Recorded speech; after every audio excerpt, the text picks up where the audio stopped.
Tampak wanita meletakkan tablet siap ingin menonton preman pensiun full episode guys.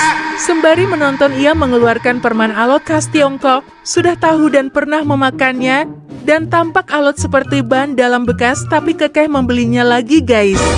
Tampak pak tua di sebelahnya pun penasaran bukan dengan paras mbaknya tapi dengan permen alot tersebut guys. Wanita itu pun menawarkannya dan dia pun kesulitan memakannya, dan tampak alot seperti ban dalam bekas guys. Belum selesai ia mengeluarkan latiau bentuk roll tampak biasa, dan pasaran ia pun mengeluarkan latiau kering dengan tampilan berbeda syukuran terpal gatur.